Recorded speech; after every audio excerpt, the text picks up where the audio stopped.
Welcome back to the show. Continue है हमारा सिलसिला। आलमी सियासत की तरफ जब चलेंगे तो जंगों की बात होगी जो जारी हैं, और फिर वो किस नतीजे पे पहुंचेंगे अगले साल उस पर भी हम बात करेंगे। लेकिन मुझसे इस एरिया में, इस रीजन में बांग्लादेश मिस हो गया। बांग्लादेश भी एक टर्निंग पॉइंट पर है बड़े अरसे के बाद, और वहाँ फरवरी में इलेक्शंस होने जा रहे हैं। तो बांग्लादेश की खारिजा पॉलिसी इन इलेक्शंस के बाद या मकामी सियासत किस तरह से चेंज होगी? देखिए, खालिदा ज़िया के साहिबजादे वापस आ गए हैं, ठीक ठाक रिसेप्शन मिली है और इम्कान यही है कि अगली इलेक्शन में जमात इस्लामी वर्सेस खालिदा ज़िया's पार्टी यही होगा। And I think Khaleda Zia की party will probably win the election. अच्छा। एंड पाकिस्तान के साथ जो तल्लुकात हैं दे विल बी एक्सलेंट। पहले भी जब खालिदा ज़िया थी हुकूमत में तो हमारे तल्लुकात बहुत अच्छे थे। बाय द सेम क्राइटेरियन जब हसीना आई तो हमारे बहुत ख़राब हो गए। तो it's was very clear, pro Pakistan party versus pro India party. तो प्रो इंडिया पार्टी तो फारग हो गई है, यहाँ तक कि अब इंडिया के ऊपर इतना सख्त प्रेशर है कि हसीना को रखना कि नहीं रखना, असाइलम देना कि नहीं देना, एंड सो ऑन। और India is assessing its own policy with Bangladesh. हुआ क्या हमारे साथ? हमारा तो ख्याल था कि बांग्लादेश हमारे हाथ आ गया, और हाथ के आगे वो तो बिल्कुल ही आपके खिलाफ हो गया। तो I think Pakistan Bangladesh relations और मजबूत होंगे, मगर मुझे बहुत से यहाँ खदशात हैं, खौफ है मुझे कि पाकिस्तान और बांग्लादेश के जितने रिलेशंस अच्छे होते जाएंगे उसके अंदर चाइना भी आएगा। तो अब चाइना बांग्लादेश पाकिस्तान का एक एक्सेस बनने जा रहा है, और इंडिया बहुत खौफजदा है जी। पहले ही वो पाकिस्तान चाइना के एक्सेस से बड़ा खौफजदा था, अब बांग्लादेश भी उसके अंदर आ रहा है। और उधर से बांग्लादेश धमकियाँ दे रहा है कि जी, इंडिया को धमकियाँ दे रहा है कि आपके 7 सिस्टर्स को हम ये कर देंगे, वो कर देंगे। तो आई थिंक इंडिया कुछ ना कुछ करेगा वहाँ। जैसे इंडिया ने पाकिस्तान के खिलाफ कार्रवाई की, इंडिया बांग्लादेश के खिलाफ भी उस एरिया में कुछ ना कुछ करेगा। This is my assessment. और उसके साथ वहाँ और भी सिचुएशन बिगड़ जाएगी, because China will be drawn इन उस एरिया में। सो इंडिया के लिए बहुत से चैलेंजेस हैं ऑन द बॉर्डर। एक Pakistan is a challenge, China is a challenge, या बांग्लादेश इज़ अ चैलेंज। और नरेंद्र मोदी जिस किस्म की एग्रेसिव फॉरेन पॉलिसी चला रहा था, मैं नहीं समझता कि वो चुप करके फोकस करेगा और भूल जाएगा इन चीज़ों को। वहाँ एक सेंटिमेंट है कि अब India has to show it's a great power. अच्छा। वो ग्रेट पावर कैसे हो सकता है? अगर नेबर के अंदर ही आपको कोई नहीं मानता तो दुनिया क्या आपको मानेगी?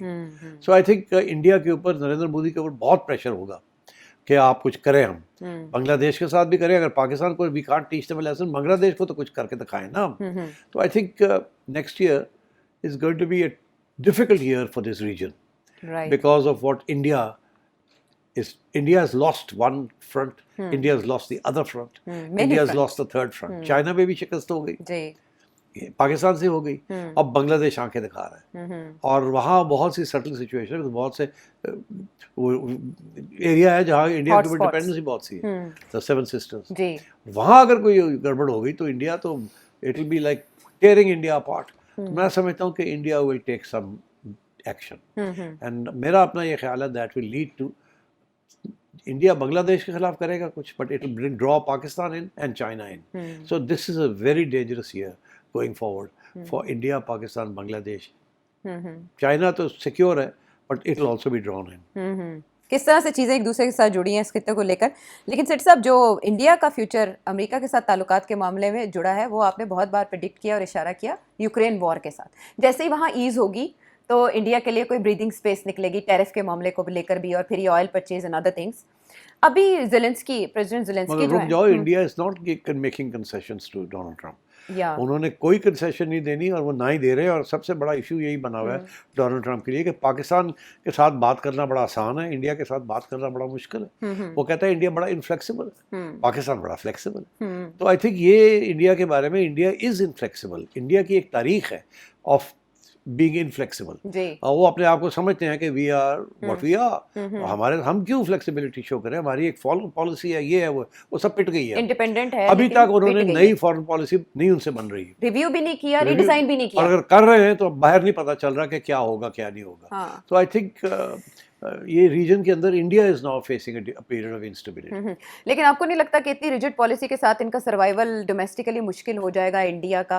बिहार इलेक्शंस में बेशक कम बैक कर रहे हाँ हैं, वो सही कह रहे हैं आप, बट अनफॉर्चुनेटली वहाँ भी ऑपोजिशन जो है ना कोई एक पिटी हुई है। पिटी हुई है, यूनाइटेड ऑपोजिशन नहीं है, पिटी हुई है। जस्ट लाइक इसराइल में भी ऑपोजिशन बटी हुई है, तो नेतन्याहू का इक़्तिदार चल रहा है। बट मेरा वो क्वेश्चन कि यूक्रेन वॉर के साथ अब उसमें प्रेसिडेंट ज़ेलेंस्की जो हैं वो कुछ कंसेशंस देने पे आमादा हो गए हैं, जहाँ जहाँ वो मसले की जड़ थी वो वहाँ पसपाई इख्तियार कर रहे हैं, और वो प्रेसिडेंट ट्रंप से मिलने जा रहे हैं फ्लोरिडा में, जहाँ 20 पॉइंट्स डिस्कस होने जा रहे हैं, जो पहले इनिशियली 28 पॉइंट्स थे, और वो ज़्यादातर कहा जाता है कि फेवर रशिया को करेंगे। डू यू थिंक कि अब ये जंग रुकने जा रही है? देखिए डोनाल्ड ट्रंप तो चाहता है, मगर ज़ेलेंस्की इसको साबोटाज करेगा, बिकॉज ज़ेलेंस्की की अपनी छुट्टी हो जाएगी ना, जैसे ही कोई सेटलमेंट होती है यूक्रेन के अंदर तो ज़ेलेंस्की नहीं बचेगा, ये पहली बात तो ये है, because then he is the loser ना। तो मैंने अभी आपसे कहा if you lose the war you don't survive. हाँ, तो ज़ेलेंस्की ने तो हर किस्म की हर बार इस्तेमाल करना है कि ये सेटलमेंट ना हो, और हमें पैसे भी मिलते रहे, हथियार भी मिलते रहे, और हम लड़ते रहे। और तो एक तो ये है। दूसरी चीज़ ये है कि यूरोपियंस जो हैं वो खड़े हो गए, यूरोपियंस ने रिजेक्ट कर दिया डोनाल्ड ट्रंप के प्लान को। ये यूरोपियंस जो हैं ये उसको शह दे रहे हैं ज़ेलेंस्की को, और यहाँ तक कि वो अपने डिफेंस एक्सपेंडिचर्स बढ़ा रहे हैं, और वो उन्होंने ये फैसला कर लिया कि किसी सूरत में भी हमने ये यूक्रेन को गिरने नहीं देना हमने। अच्छा। तो यूरोपियंस भी they are out to make sure कि वो जो डोनाल्ड ट्रंप का फॉर्मूला वो चले ना, बिकॉज डोनाल्ड ट्रंप के फॉर्मूला के अंदर 2-3 मोटी मोटी चीज़ें हैं जो यूरोप नहीं एक्सेप्ट करता, ना ज़ेलेंस्की एक्सेप्ट करता है। एक ये कि ये जो सारे इलाके हैं जो रूस कहता है ये हमारे हैं, इसको लेजिटिमाइज कर दिया जाए, आप हटें यहाँ से, हमें दे दें, वो नहीं मानेंगे ये। अच्छा, पहली बात। दूसरी बात ये है कि वो कहते हैं कोई नेटो शेटो नहीं होगा, रूस तो ये कहता है ना कोई नेटो शेटो नहीं, ये इंसिस्ट कर रहे हैं कि नेटो नहीं तो और कोई हम सिक्योरिटी गारंटीज लेंगे एंड सो ऑन। फिर तीसरा पॉइंट ये है कि रूस कहता है 2 लाख के करीब, आप पहले तो 70,000 कह रहा था, अब चले 1-2 लाख की फौज आप रख लें बाकी इलाके के लिए। यूरोपियंस कह रहे हैं नहीं, हम तो 7-8 लाख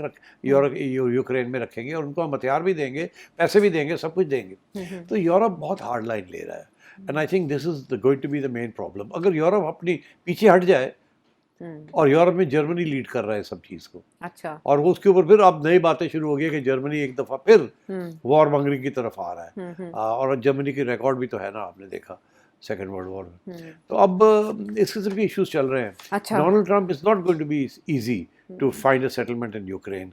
अगर वो सेटलमेंट होती भी है, it will have to be over the heads of Europe. तो फिर यूरोप जो है वो कैसे रिएक्ट करेगा और क्या करेगा, यूएस और यूरोप के रिलेशनशिप का क्या होगा, दैट्स अनदर बिग। और नेशनल सिक्योरिटी पॉलिसी तो बता गई कि क्या करने जा रहा है अमेरिका, नेटो से निकल सकता है, दस्तबरदार हो सकता है यूरोप से मुकम्मल तौर पर, अगर ये बात नहीं बनती, ये कामयाब। इसीलिए यूरोप जो है अब क्या करेगा, अगर ये यूरोप एक्सेप्ट कर लेता है तो फिर अगला कदम ये होगा कि यूरोप जो है ईयू नहीं रहेगा। नेटो पहले प्रेडिक्ट किया था, पहले से आपसे कह रहा हूँ कि नेटो भी नहीं रहेगा, ईयू भी नहीं रहेगा। तो अगर ये हो गया तो फिर वो राइट विंग गवर्नमेंट्स हर जगह पे आ जाएंगी, और इमिग्रेशन और रेसिज्म और ये सब चीज़ें बढ़नी शुरू हो जाएंगी, और एवरी कंट्री फॉर इटसेल्फ। अच्छा, that is going to be a very far reaching development. तो इसलिए आई थिंक अगला साल यूरोप के लिए भी बड़ा मुश्किल है, रूस के लिए भी आसान नहीं है, मिडल ईस्ट के अंदर तो आप देख ही रहे हैं जो हो रहा है। My sense is that Donald Trump is not going to succeed.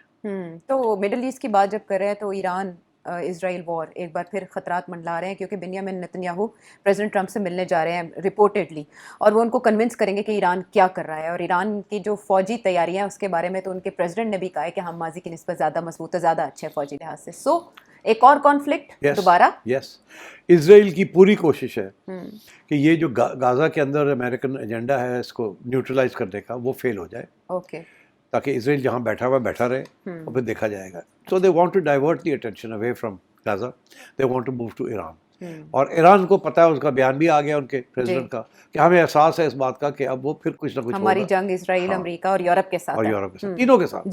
तो दैट टेल्स यू कि जंग तो होगी, और फिर आप समझ लें क्या होगा। Europe will support Israel, America जो है वो कोशिश करेगा कि इजराइल ये ना काम करे, मगर इजराइल का जो प्रेशर होगा it will B bearing on America, और शायद ये लिमिटेड स्ट्राइक्स अगेंस्ट ईरान फिर कर दे, तो ईरान तो इस दफ़ा वापस मिसाइल्स मारेगा। उन्होंने अपनी स्टॉक पाइलिंग कर ली है, और यही इजराइल कह रहा है। इजराइल कह रहा है हमने न्यूक्लियर प्रोग्राम जो है उनका, उसको तो हमने डेंट डाल दिए, वो तो अब वक्त लगेगा उनको वापस करने में, मगर हमने इनकी जो मिसाइल्स है सारी सोलोस हैं और ये सब कुछ है, वो उन्होंने तो वहाँ, अब इनके पास तो बैलिस्टिक मिसाइल्स आ गई। ये तो अब पिछली दफ़ा तो वो ड्रोन शोज आए, ये हुआ कोई खास बात नहीं हुई। इस दफ़ा तो Iran will go for a full flash attack on Israel. अगर ये ऐसे हो गया, ईरान ने पिछली दफ़ा कैलिब्रेट किया था, वो बढ़ाना नहीं चाह रहे थे। अब वो कहता है अगर ये तीनों हमारे खिलाफ आते हैं तो we'll have to do it. तो यहाँ बहुत बड़ा कॉन्फ्लिक्ट का एक और साइन है। So you know my sense is that India, Pakistan, Bangladesh, this region conflict continues, maybe even more serious than before. And I think with Iran, again conflict, Ukraine, no resolution to the conflict. So next year, Aisha, is going to be a year of war.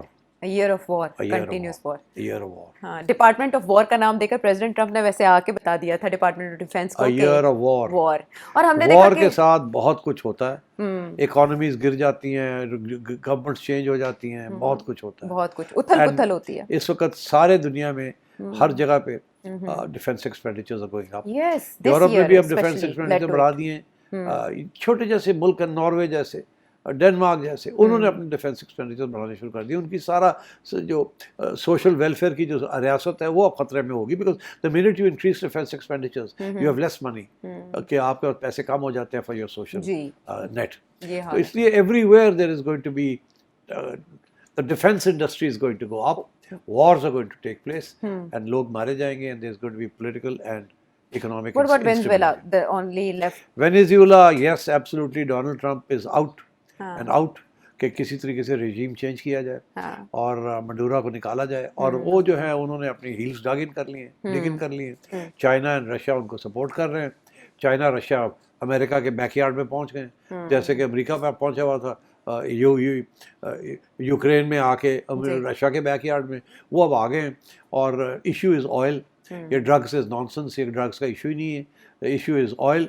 और America ने अब उनकी जो oil tankers हैं उनको target करना शुरू कर दिए, and on top of that sanctions लगाने शुरू कर दिए। मगर इसके साथ अमेरिका का अपना बहुत सख्त नुकसान होगा। अब देखिए, आज एक बड़ी इंपॉर्टेंट इस पीस ऑफ इंफॉर्मेशन हमें ये मिली है कि अमेरिका के अंदर जो बहुत सी ऐसी रिफाइनरीज हैं जिनके पुराने ज़माने से लेके आज तक वो वेनेजुएलन क्रूड ऑयल को रिफाइन करती थी। अच्छा। और दे बिल्ट फॉर दिस। अगर ये वेनेजुएला ने अपना ऑयल एक्सपोर्ट करना अमेरिका को बंद कर दिया, और ये अमेरिका ने सैंक्शंस लगा दिए on the import of Venezuelan oil, तो वो भी सारी बंद हो जाएंगी, और वो फिर और भी अमेरिका को भी नुकसान होगा। तो ये जिस किस्म की जो पॉलिसीज चल रही हैं, they are capable of damaging all sides. और ये जो जैसे अगर टैरिफ्स है, आपने टैरिफ बढ़ाया, मैंने आवाम को मसला बन गया, जैसे ही आप टैरिफ बढ़ाते हैं तो चीज़ें महंगी होनी शुरू हो जाती हैं, तो वो तो आपका भी नुकसान हो जाता है। जी जी। इसी तरीके के साथ अब आप अगर उस वेनेजुएला को आप टारगेट करेंगे तो उसके बाद फिर यही होगा कि आपकी अपना तेल जो है महंगा हो जाएगा, राइट, एंड सो ऑन। तो ये everything is linked together in this global village. अब जाके अटैक करना, इधर करना, ये करना। और ये डोनाल्ड ट्रंप की तो पॉलिसी ये थी कि मैंने तो वॉर्स खत्म करने, बट हो क्या रहा है, he may end up leading to more wars. खत्म करने का तरीका उनका ठीक नहीं है। और फिर मिड टर्म भी होने जा रहे हैं यूएस में, तो ब्रेक से पहले अगर आप प्रेडिक्ट करें तो मिड टर्म होने जा रहे हैं। मैं आपको बताऊं, आप ज़ोहरान ममदानी की जो विक्ट्री है उसको अंडर एस्टिमेट ना करें। नंबर 2, जो दुनिया की जो इस वक्त एटीट्यूड है और परसेप्शन है ऑफ इसराइल, उसको ना इग्नोर करें।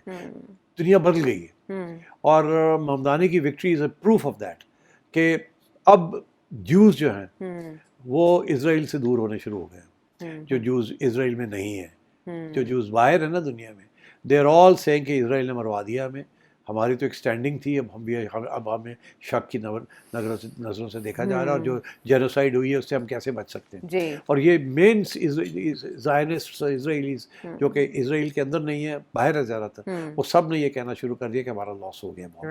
और एपैक जो कि इसराइल की लॉबी है इन अमेरिका, उसको तकलीफ होनी शुरू हो गई है, बिकॉज ज़ोरान ने प्रूव कर दिया कि अब सिर्फ ये कि आप इसराइल की लॉबी के सपोर्ट के बगैर कोई जीत ही नहीं सकता, इज प्रूव। और यंग लोग जो हैं they are all very critical. Gen Z ने चेंज कर दिया सारा कुछ। तो आई थिंक इसराइल के अंदर भी तब्दीलियां होंगी अगले इस साल एब्सोल्युटली। मैं ये भी प्रेडिक्ट कर रहा हूँ, हो सकता है वहाँ पर ऑपोजिशन इकट्ठी हो जाए और जो पॉलिसीज ग्लोबली मुश्किल है, मैं नहीं समझता कि सर्वाइव कर पाए, मगर ये हमेशा वॉर की तरफ जाएगा, सर्वाइवल की।